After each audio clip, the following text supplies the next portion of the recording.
ओम नमो भगवते वासुदेवाय। ओम नमो भगवते वासुदेवाय। ओम नमो भगवते वासुदेवाय।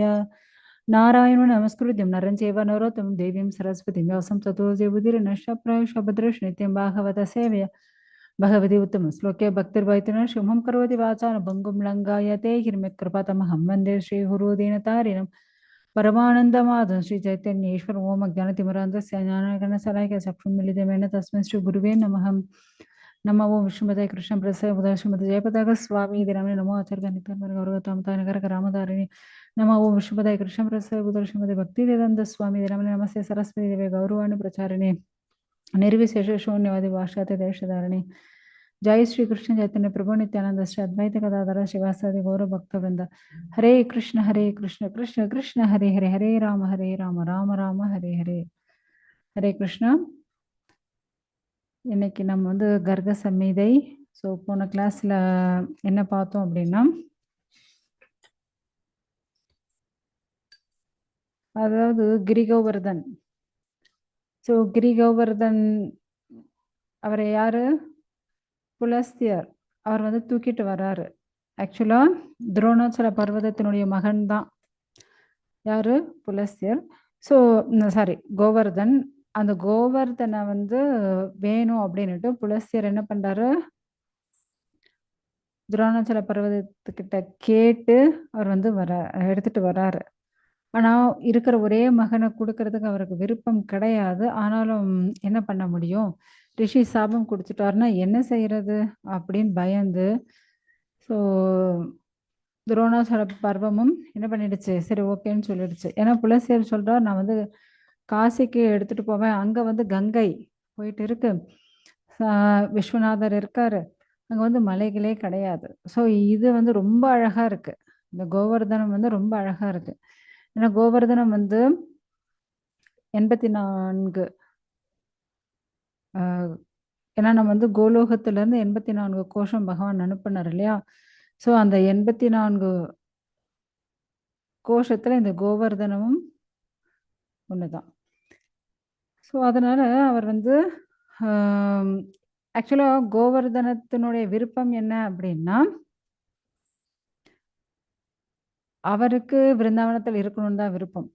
ஆனா இங்க புலசியர் பை ஃபோர்ஸ் அவர் தூக்கிட்டு போயிட்டு இருக்காரு. ஸோ தூக்கிட்டு போகும்போது, ஏன்னா ஒருத்தரங்க விருப்பப்பட்டு வந்தாங்கன்னா பிரச்சனை இல்லை, விருப்பமே இல்லாம ஒருத்தங்க வந்தாங்க அப்படின்னா அங்கதான் பிரச்சனையே வருது நமக்கு இல்லையா? ஸோ அது போலதான் புலசியர் என்ன பண்றாரு, கோவர்தன மலைய தூக்கிட்டு வந்துட்டு இருக்காரு. ஏன்னா என்னுடைய காசியில எடுத்துமே வச்சிட போறேன் அப்படின்ட்டு எடுத்துட்டு வந்துட்டு இருக்காரு. ஸோ அப்படி எடுத்துட்டு வரும்போது என்ன ஆகுது அப்படின்னா, ஏன்னா இங்க எவ்வளவு நீளம் ரொம்ப, ஏன்னா கோவர்தனம் 8 யோஜனை, 8 யோஜனை நீளம், 2 யோஜனை அகலம். ஸோ அவ பார்த்துக்கோங்க, ஒரு யோஜனைனா எவ்வளவு கிலோமீட்டர்?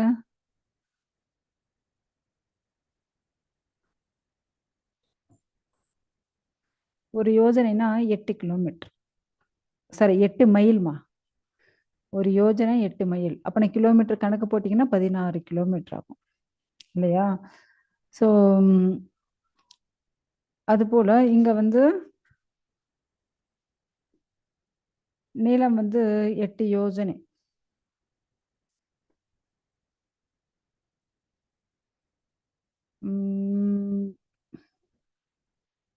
அப்பனா 128 கிலோ. அப்பனா பாருங்க ரொம்ப பெருசா இருந்திருக்காங்க இல்லையா? 2 யோஜனை அகலம். ஸோ இவ்வளவு பெரிய கோவர்தன மலையை அவர் தூக்கிட்டு வந்துட்டு இருக்காரு. 128 கிலோமீட்டர் நீளம், 32 கிலோமீட்டர் அகலம். 5 யோஜனைன்னா எவ்வளவு வரும்? 5 × 16 80. கரெக்டாக தான், 80 கிலோமீட்டர். சாரி, ஸோ 128 கிலோமீட்டர் நீளம், இப்போ 80 கிலோமீட்டர் அகலம். ஸோ அவ்வளோ பெருசான கோவர்தன மலையை தூக்கிட்டு வர்றாரு அவரு. ஸோ அப்படி தூக்கிட்டு வரும்போது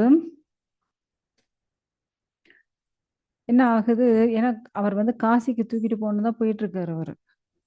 அப்படி காசிக்கு போக அதுக்கு முன்னாடியே என்ன ஆகுது, ஏன்னா கோவர்தன் ஆல்ரெடி சொல்லிடுச்சு, நீங்க வந்து எங்கேயாவது என்ன இங்க தூக்க ஆரம்பிச்சீங்கல்ல, எங்கேயாவது என்ன கீழே வச்சீங்கன்னா திரும்ப என்ன வந்து எழுப்பவே முடியாது, ஞாபகம் வச்சுக்கோங்க. அவர் வந்து சரி சரி ஓகே, ஏன்னா அவர் வந்து அனைத்து யோகத்தையும் தெரிந்தவர், புலஸ்தியர். அதனால அவர் வந்து எனக்கு எந்த பிரச்சனையும் இல்லை, நான் உன்னை தூக்கிட்டு போயிடுவேன் அப்படின்னுட்டு அந்த ஷால்மலி தீபத்திலிருந்து அப்படியே தூக்கிட்டே வந்துட்டு இருக்காரு. அப்படி தூக்கிட்டே வந்துட்டு இருக்கும்போது சாக்ஷாத் அந்த பிருந்தாவனம் அப்படியே கிராஸ் பண்ணி அந்த இடம் வந்தாச்சு. மெல்ல மெல்ல விரஜ மண்டலம் வந்தாச்சு. ஸோ இப்போ வந்து கோவர்தனத்துக்கு அப்படியே கண்ணில் தண்ணியா கொட்டுது. ஐயோ, இந்த விரஜ மண்டலத்துல சாக்ஷாத் முழுமுதற் கடவுள், அனைத்து லோகத்திற்கும் அனைத்து பிரம்மாண்டத்திற்கும் நாயகனான சாக்ஷாத் பகவான் ஸ்ரீ கிருஷ்ணர் இங்க அவதாரம் எடுக்க போறார். அவர் எடுக்கிறதுக்கு முன்னாடி இப்ப ஸோ அவர் எடுக்க போறார். அவர் வந்து தன்னுடைய ஆயர்குல சிறுவர்கள் நிறைய பால்ய லீலைகள் பண்ண போறார், கிஷோர லீலைகள் பண்ண போறாரு.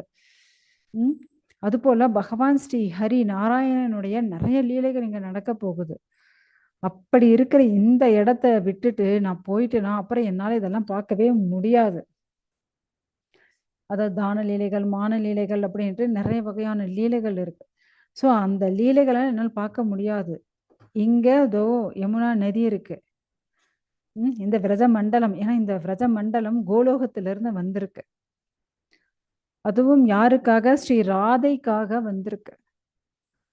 அப்படி இருக்கும்போது நான் இந்த இடத்த விட்டு போயிட்டேன் அப்படின்னா நான் பிறந்ததுக்கான பயனே போயிடும், வேஸ்ட் ஆயிடும் அப்படின்னு அப்படியே இப்ப கோவர்தன் யோசிக்கிறாரு. அதனால என்ன பண்றாரு, அப்படியே இந்த முனிவருடைய உள்ளங்கையில தன்னுடைய பாரத்தை அப்படியே கொஞ்சம் கொஞ்சமா ஏத்துறாரு. ஏத்தும் போது முனிவர் வந்து கொஞ்சம் டயர்ட் ஆக ஆரம்பிச்சிடுறாரு. ஏன்னா இவ்வளவு நேரம் ஃப்ரீயா தூக்கிட்டு வந்துட்டு இருக்காங்க. இப்ப அவருக்கு வந்து அப்படியே டயர்ட் ஆகுது, ரொம்ப பாரம் அதிகமா இருக்கு. அவரால் முடியல. இந்த பாரத்தினால அவருக்கு கொஞ்சம் டயர்ட் ஆகி அவருக்கு வந்து சிறுநீர் கழிக்கணும் அப்படின்னு தோண ஆரம்பிச்சிருச்சு. ஸோ உடனே அவர் என்ன பண்றாரு, அந்த விரஜ மண்டலத்திலேயே டக்குன்னு அதை வந்து கீழே வச்சுடுறாரு. கீழே வச்சுட்டு போய் என்னென்ன கடமைகளோ அதெல்லாம் முடிச்சுட்டு குளிச்சுட்டு வர்றாரு. திரும்ப கிரிகோவர்தனை தூக்குறாரு. எழுந்துரு கோவர்தன மலையே எழுந்துரு, நம்ம போகலாம் அப்படின்னுட்டு அவர் வந்து கேட்கிறாரு. ஆனா கோவர்தன் எழுந்திருக்குமா? ஆஹா, அது தன்னுடைய ஃபுல் வலிமையோட அவளை சட்டதிட்டமா உட்காந்துடுச்சு. நான் எழுந்திருக்க மாட்டேனே அப்படின்னு உட்காந்துடுச்சு. ஸோ இவர் வந்து தன்னுடைய மொத்த பலத்தை விட்டு வந்து அதை வந்து தூக்கறதுக்கு முயற்சி பண்றாரு. ஓ துரோணபுத்ரா, ஓ கிரிராஜா, தயவு செஞ்சு எழுந்துரு. நீ வந்து ரொம்ப வலிமையோட இருக்க, இப்ப நீ ஏன் கொஞ்சம் கூட நகரவே மாட்டேங்கிற, எழுந்துரு அப்படின்னுட்டு அவர் வந்து தூக்க முயற்சி பண்றாரு. ஓ மலைகளில் சிறந்தவனே, வா வா, இப்ப நம்ம வந்து காசிக்கு போகணும். இப்படி வந்து வெயிட்டை அதிகப்படுத்தாத, என்னால் தூக்கவே முடியல. எதனா நீ கோவிச்சுண்டியா என்ன? ஏன்னா கோவிச்சுண்டா தயவு செஞ்சு அதெல்லாம் விட்டுடு, வா நம்ம சீக்கிரம் போகலாம் அப்படின்னுட்டு அவர் பாட்டி சொல்லிட்டு இருக்காரு. இப்பதான் கோவர்தனம் வந்து சொல்றது, இதுல வந்து என்னுடைய குற்றம் எதுவும் இல்லை. நீங்க என்ன சொன்னீங்க, நான் வந்து தூக்கிட்டு போக முடியும்னு சொன்னீங்க. நான் என்ன சொன்னேன், இனிமே என்னை வந்து எங்கேயும் கீழே வைக்கக்கூடாது, இப்படி வச்சிங்கன்னா அந்த இடத்த விட்டு நான் நகர மாட்டேன்னு சொல்லிட்டேன். நீங்கள் நான் கண்டிப்பாக எடுத்து காசியில் தான் வைப்பேன், ஆனால் நீங்கள் கடைசியில் இந்த இடத்துல வச்சுட்டீங்க, அதனால் என்னால் எழுந்திருக்க முடியாது. வச்சுட்டிங்கன்னா அவ்வளோதான், முடிஞ்சது கதை, இதுக்கு மேலே நான் எழுந்திருக்க மாட்டேன் அப்படின்னுட்டு கோவர்தன மலை வந்து சொல்லுது.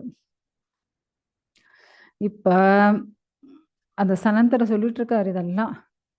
உடனே அந்த ரிஷிக்கு கோவம் வந்துடுச்சு, புலஸ்தியருக்கு வந்து கோவம் வந்துடுச்சு. அந்த கோவத்துல அப்படியே அவருக்கு உடம்பெல்லாம் அப்படியே எரியுது, அப்படியே வாயெல்லாம் உதடெல்லாம் துடிக்குது. இப்படி வீணாக்கிட்டானே இந்த துரோணனுடைய பையன், என்னுடைய பிரியத்தனம், நான் இவ்வளவு கஷ்டப்பட்டு அங்க தூக்கிட்டு வந்துட்டு இருக்கேன், இதெல்லாம் வேஸ்ட் ஆக்கிட்டான், இப்படி இங்க வந்து உட்காந்துட்டானே அப்படின்னுட்டு அவர் வந்து திட்டுறாரு. அதிக பிரசங்கி, நீ இஷ்டப்படுற போறெல்லாம் எதுவும் நடக்காது, ஒழுங்கா என் கூட வந்துடு, ஒழுங்கா எழுந்துரு, இல்லைன்னா அவ்வளவுதான் உன்ன. ஏன்னா நம்ம வந்து காசிக்கு போகணும், டைம் ஆயிடுச்சு, அங்க மலைகள் இல்லை அப்படின்ட்டு தான் உன்னை நான் தூக்கிட்டு போயிட்டு இருக்கேன். அதனால எழுந்துரு. ஏன்னா அங்க வந்து பாகீரதி இருக்கா. யாரு? கங்கை. இந்த பூமியை வந்து புனிதப்படுத்துறதுக்காக வந்தவள் தான் கங்கை. அந்த கங்கை பாயும் இடத்துல உன்னை நான் எடுத்துட்டு போய் வைக்கணும். அதனால எழுந்துரு. நீ பிறந்ததற்கான நன்மை அங்க போனாதான் உனக்கு கிடைக்கும். நீ பவித்திரம் அடைவாய். பரம பவித்திரமான இடம் காசி. வா நம்ம போகலாம். அனைத்து வகையான பாவங்களும் நாசமாகக்கூடிய இடம். அங்க வந்து சிவன் இருக்காரு. வா நான் போகலாம் அப்படின்னுட்டு கேட்டுட்டு இருக்காரு. ஏன்னா அந்த இடம் வந்து அனைவருக்கும் மோட்சத்தை தரக்கூடியது, அவ்வளோ சிரேஷ்டமானது. எழுந்துட்டு போகலாம் அப்படின்னுட்டு அந்த மலையை வந்து உசுப்பின்னு இருக்காரு. எழுந்துடுச்சு எழுந்துடுச்சு அப்படின்னுட்டு. ஸோ என்ன சொன்னாலும் கேட்கல. இப்போ வந்து 3வது அத்தியாயம். ஸோ இப்படி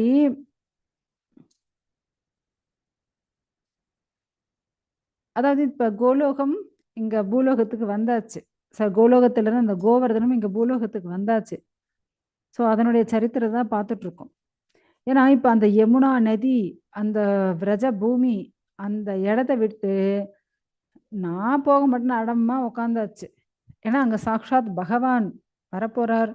யமுனை அதுவும் கோலோகத்திலிருந்து வந்தது. ஸோ அதனால அந்த யமுனா நதி எப்படி இருக்குமா? கிருஷ்ணா கலர்ல இருக்கும், அத கொஞ்சம் கருப்பா இருக்கும். கிருஷ்ணருடைய பட்டத்து ராணி, கிருஷ்ணர் எப்படி கலரோ அதே போல அவங்களுடைய ராணியான இந்த கிருஷ்ண யமுனை நதியும் அப்படிதான் கருப்பா இருக்கும். இந்த விரஜ பூமியில எவ்வளவு அவதாரம், எவ்வளவு லீலைகள் நடக்க போகுது. அதனால இந்த இடத்த விட்டு போக கூட அவர் முடிவு பண்ணியாச்சு. ஆனா இப்ப இந்த ரிஷிக்கு பயங்கர கோபம் தான் வருது. ஏன்னா பகவான் என்ன தீர்மானம் பண்றாரோ அதுதான் நடக்க போகுது. இவன் நாம ஒரு பிளான் போட்டிருப்போம் இல்லையா? ஆனா அந்த பிளான் எல்லாம் நடக்குமா அப்படின்னா கண்டிப்பா கிடையாது. ஏன்னா பகவான் என்ன பிளான் போடுறாரோ அதுதான் நடக்கும். இங்க ஆல்ரெடி பகவான் என்ன பிளான் போட்டாச்சு. ஏன்னா ராதாராணி என்ன சொன்னாங்க? எனக்கு வந்து கோவர்தன் வேணும், விரஜமண்டலம் வேணும், அப்புறம் வந்து யமுனா நதி வேணும். ஸோ ஆல்ரெடி அங்க வந்து யமுனா நதி விரஜமண்டலம் போயாச்சு. இப்ப கோவர்தன் மட்டும்தான். அதனால கோவர்தன் அங்க இருந்துட்டு நகர மாட்டேன்னு அடம் பிடிச்சிட்டு உட்காந்தாச்சு. கொஞ்சம் யோசிச்சு பாருங்க. நகர மாட்டேன்னு உட்காந்தா என்ன பண்ண முடியும்? சில குழந்தைங்களாம் ரொம்ப அடம் பிடிக்கும், நான் வர மாட்டேன், நான் இதை தான் பண்ணுவேன் அப்படின்னுட்டு. ஸோ அதே போல இப்ப இந்த கோவர்தனும் அடம் பிடிச்சிட்டு இருக்கு. ஸோ இப்ப என்ன நடக்குது அப்படின்னா, உடனே அவர் வந்து சாபம் கொடுத்துடுறாரு. நீ வந்து டெய்லி தினமும் கரைய ஆரம்பிப்ப. ஏன்னா உன்னுடைய அகங்காரத்தை நீ இப்படி பண்ணிட்ட, அதனால நீ வந்து டெய்லி கரைஞ்சிடுவ அப்படின்னுட்டு சாபம் கொடுத்துட்றாரு. ஸோ கொடுத்துட்டு அவர் வந்து அதை விட்டுட்டு எங்க போயாச்சு? தன்னுடைய காசிக்கு போயிட்டார். ஸோ இந்த கோவர்தன மலை அவ்வளவு செழிப்பானது.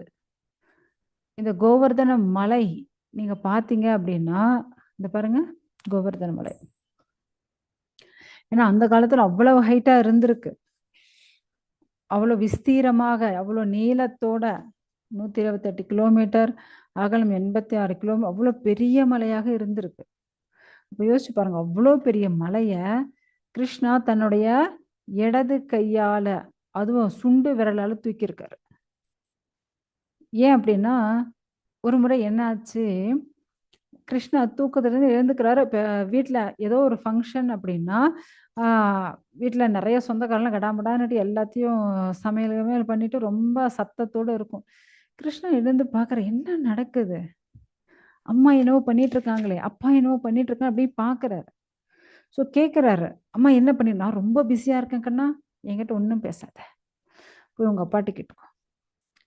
அவ்வளோதான். நேரா அப்பா கிட்ட போய் கேட்குறாரு கிருஷ்ணரு. அப்பா என்ன நடக்குது இங்க? ஒண்ணும் இல்லப்பா. நம்ம இந்திரனுக்கு பூஜை பண்றதுக்காக, இங்க எல்லா பூஜை ஏற்பாடுகள்லாம் நடந்துட்டு இருக்கு. யாகங்கள், அதேபோல அவருக்கு அர்ப்பணிக்கிறதுக்கு தேவையான உணவுகள் இதெல்லாம் தயாரிச்சுட்டு இருக்காங்க. கிருஷ்ணர் தூக்கி வாரி போடுது. ஏன்பா? எதுக்காக நாம அவருக்கு பூஜை பண்ணணும்? எதுக்கு பூஜை பண்ணணும்? அப்படின்னு கேள்வி கேட்கிறா. என்னப்பா இப்படி கேள்வி கேட்கிற? ஏன்னா அவரு தானே நமக்கு மழையெல்லாம் தராரு. என்ன? அது அவருடைய கடமைப்பா. என்ன கடமையா? ஆமா, கடமை. ஏன்னா முக்கியமா நீங்க பார்த்தீங்க அப்படின்னா, இப்ப இப்ப நம்ம தெருவுல கரண்ட் போயிடுச்சு அப்படின்னா, உடனே ஈபிக்காரங்களுக்கு ஃபோன் பண்ணா அவங்க ஏதோ ஃபீஸ் போச்சா என்னவோ அவங்க அத பார்ப்பாங்க. இந்த ஒயர் கட்டு அத பார்ப்பாங்க. இல்ல இப்போ குப்பையா இருக்கு அப்படின்னா, அவங்க அதனா அ தூய்மை பணியாளர்கள் அவங்க குப்பைய எடுக்கிறது, கிளீன் அத பண்ணுவாங்க.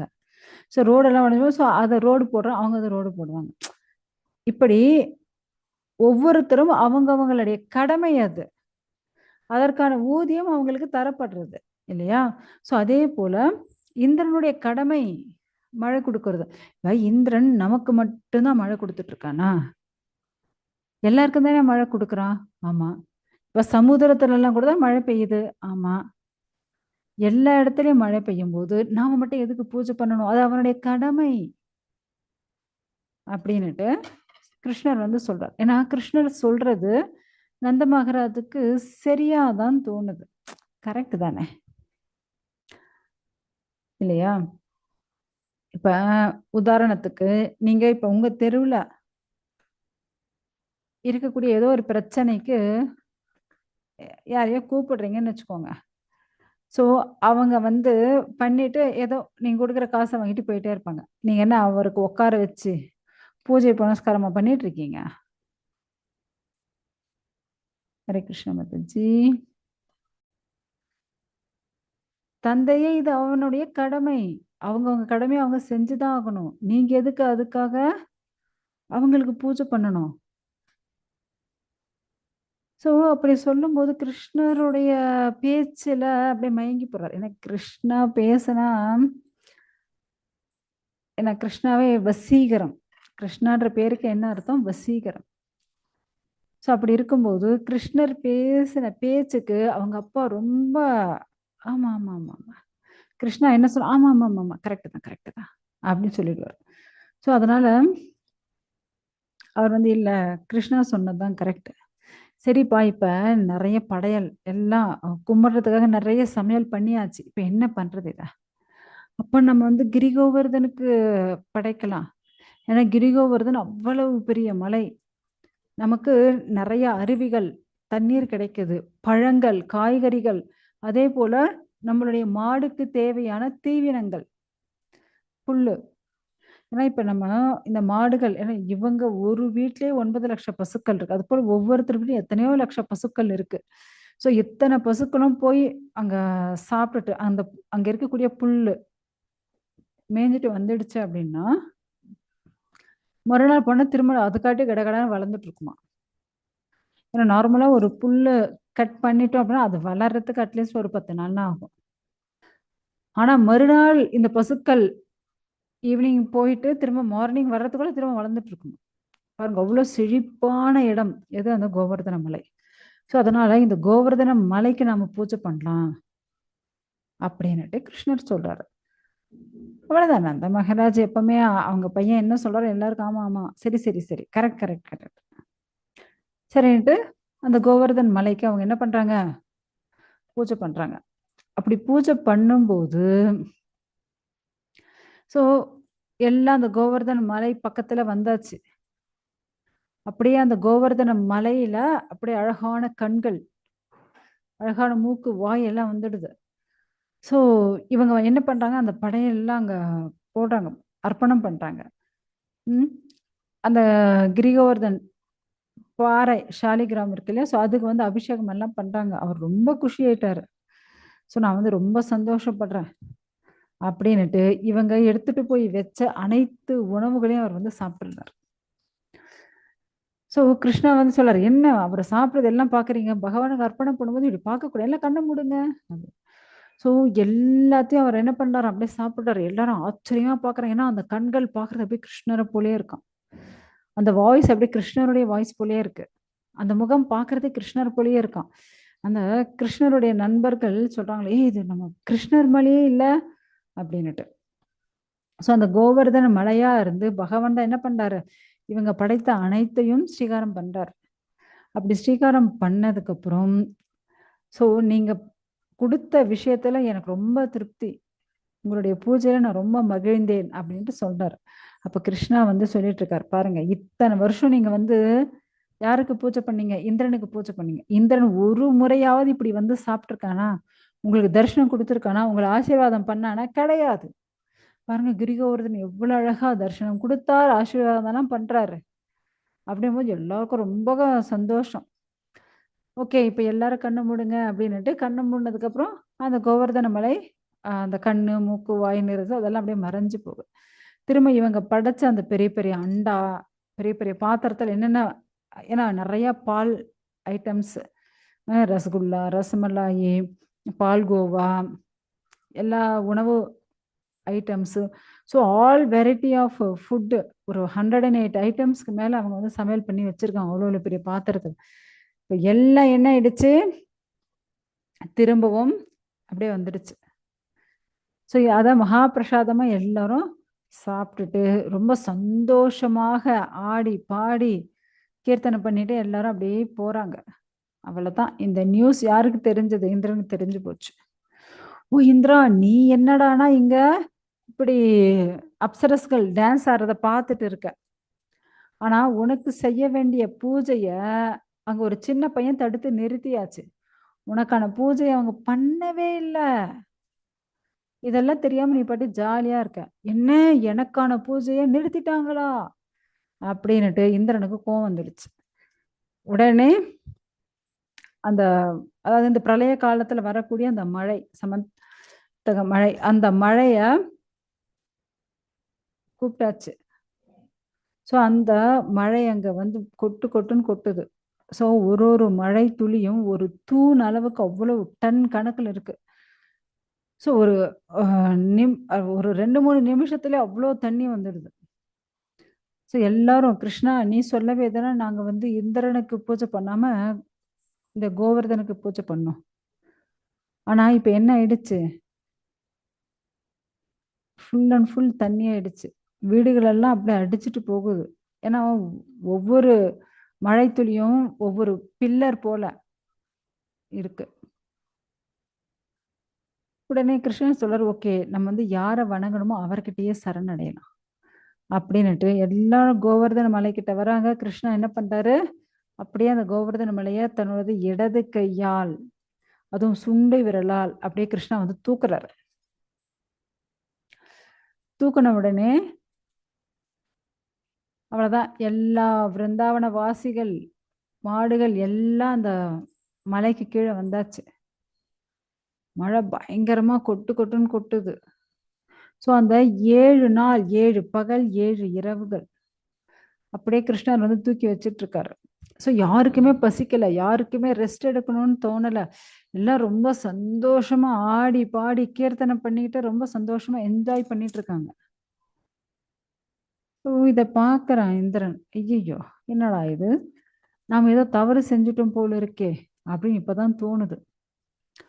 உடனே இப்ப சமாதானப்படுத்துறதுக்கு ஏன்னா கிருஷ்ணருக்கு யார ரொம்ப பிடிக்கும்? பசுமாடுகளே ரொம்ப பிடிக்கும். இல்லையா? ஸோ அதனால சொர்க்கத்துல இருக்கக்கூடிய கோமாதாவ கூட்டிட்டு வரான். ஐராவதம் ஆ யானை மேல வரான். ஸோ அதுக்கப்புறம் அந்த மழையெல்லாம் நிறுத்திட்டு, இப்ப கிருஷ்ணர் என்ன சொல்றாரு, எல்லாரும் சரி அவங்கவங்க வீட்டுக்கு போயிடுங்க. ஏன்னா கிருஷ்ணர் தன்னுடைய சுதர்சன சக்கரத்தால அங்க இருந்த மொத்த நீரையும் வத்தடிச்சுட்டாரு.